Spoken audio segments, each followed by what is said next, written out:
So are some people complaining of opportunities, and others complaining about the fact that they do not have the availabilities to make their dreams a reality. We have these young ones who are not complaining, who are not blaming, but then taking the mantle to do what they have to do to get to where they want to get to in life. So if you're a fan of youth politics, you want to know how this young lady is projecting the image of her country abroad and how she's making her continent proud.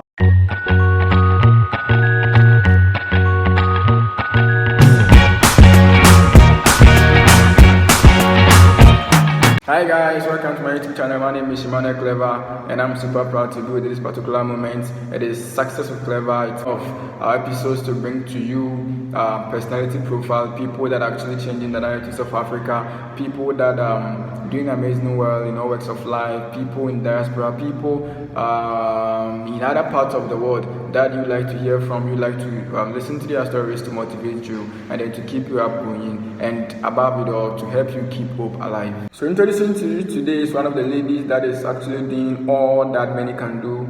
Is one of the ladies that is actually doing what many people dream of doing but then do not want to embark on their success journey. She is actually doing well in the spheres of the United Nations. She's an icon. She's been a global icon to her country and then to the African continent as well. You want to find out and know more about Botswana's youngest female member of parliament and the youngest minister in the whole of Africa. So right at the age of 10, this lady had plans of getting her views heard on international platforms, and then she wanted to take part in active decision making in her country. So from Botswana, she grew up in a small village of Good Hope in the central district of the country.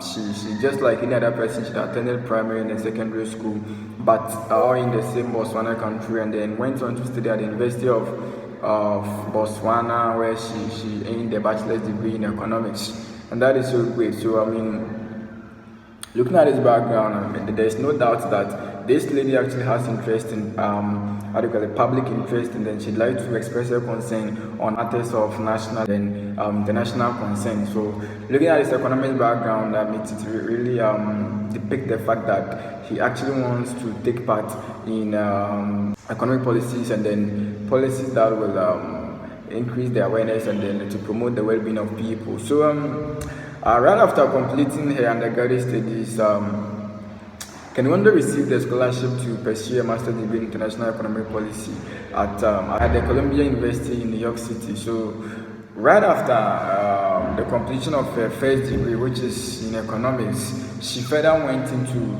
study international economics. So this depicts how concerned she was about economic matters and how she wanted to have a mastery of economic policies.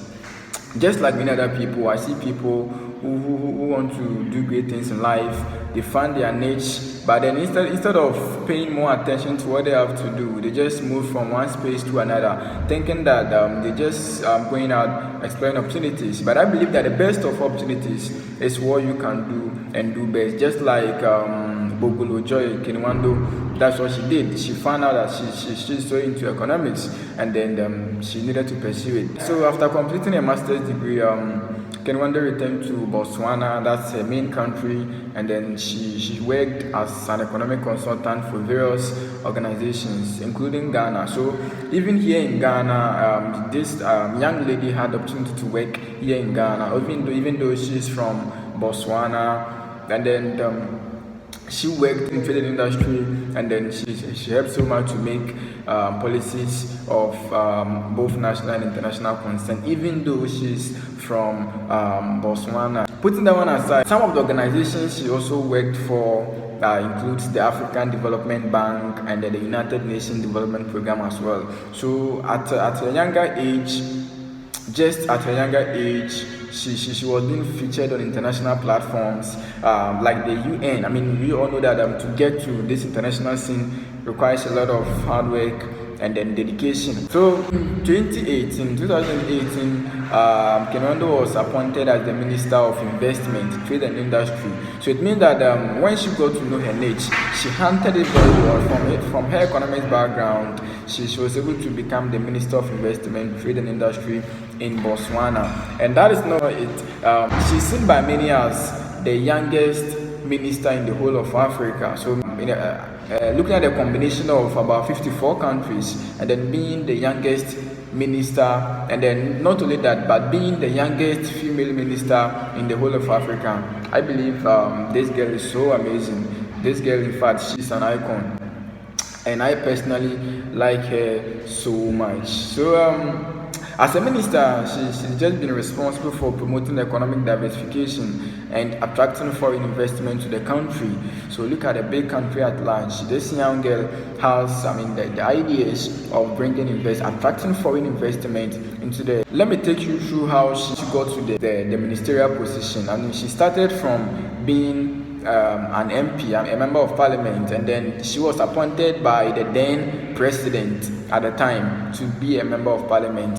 She became Botswana's youngest member of parliament, and then later on went further to become Botswana's and Africa's, that's how some people say it, Africa's youngest minister ever. As a young girl, Kenwando has been recognized for her work in promoting economic development and then women's empowerment. So she's more concerned about the youth and women as well. She believes in the fact that women should be given the space to do most of the things that they would like to do. They should be given the forum or the platform to express their concerns on matters of interest. They should be given the opportunity to take part in active decision making, and that is what she's best at, empowering the youth and women as well to take up leadership positions in society. And it's not just this is not about just saying throughout her whole life. That's what she did, moving from one achievement to another, from school to community, international forums. This girl is so amazing. So I believe she has all that it takes to motivate people and then to tell people that time has come for them to do something different from what their grandfathers did, for them to do something so different from what their grandmothers did, and then to take charge of their life and also to be who they always dream of becoming. So in 2018, when she was a member of parliament at Botswana's parliament, at that time she was at the age of 30. And in most countries, and then let me say African to be precise, for you to get into those forums, even the presidential level, you need to push yourself up to the age limit of at least 40 years. But then looking at somebody like Bogolo, I believe that she can even become the president of Botswana, looking at her aims and aspirations as well. Somebody who is able to attract investment into her country and then into other countries as well. I believe she has all that it takes to get these positions, and then it's so true looking at her achievements. So in 2019 too, she was listed among the BBC's 100 most influential women in the world. So you are that young guy there. Today you want to do something, maybe you want to start up a business, you want to get those bigger degrees, you want to do that thing that many people think that you can do. You want to believe in yourself and then make that dream a reality. But then you start today, they tell you are too young to do this. So today you start, you are too young. Tomorrow you start, you are too young. The next day you start, you are too young. So the question is, when is the right time to start? The right time is now. Just like Bobuleken one day, to pick up the leadership roles just at your youthful age, and I believe that is the best. There is this popular saying that the future actually belongs to the youth, but this might not necessarily be true in some way, because the future doesn't necessarily belong to the youth. The future belongs to the prepared youth. So the things that you're doing today, what you actually, your time, your effort, your energy, in any endeavor that you put in, what will be the outcome in years to come? That is what we should be concerned about it now. So it's about what you are doing now. It's not about what you do tomorrow. So if you're a young person, I believe that the best time to take charge of your dreams, the best time to take charge of your life and be that person that you've always dreamed of becoming. Because you can take responsibility up today and then do what many people wouldn't dream of doing, and then tomorrow you will enjoy what they dream. And that is how somebody like Bogolo Kinwando is doing in Botswana. Yeah, there's no doubt that most of the decision-making processes are left for older people, because we believe that as a younger person at your youthful age, you do not have the maximum capacity to make decisions and then to influence actions in society. So most of the decision making plans are left for the older generation, or for the older people.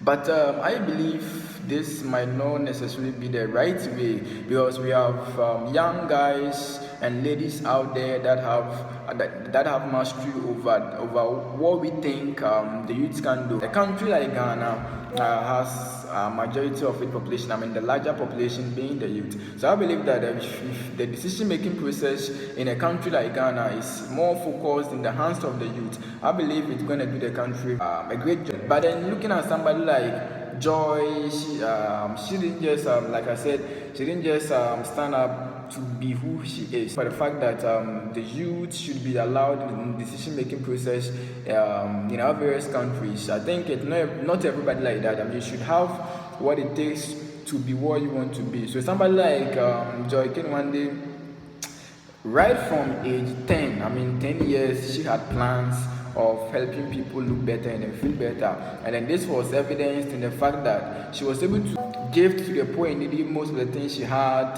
her money. She had to speak to people to motivate them. She had to give hope to other people as well. So right in 2009, she was one of Botswana's youth delegates at the 64th session of the United Nations General Assembly. And that is too much. One of the positions in the United Nations she aspired much to be at that position is the Secretary General. So after taking part in the Young African Women Leaders Forum, she was hosted by Michelle Obama. If you know about Michelle Obama, she is actually the wife of the former President Obama. So we see having to form an association with her friends to inspire other people. It's even a hallmark for somebody like Bogolo Kinwando. Like I said, she didn't just get to where she's gotten to. So you wanna like my video, comment, subscribe as well, and then please share for other people.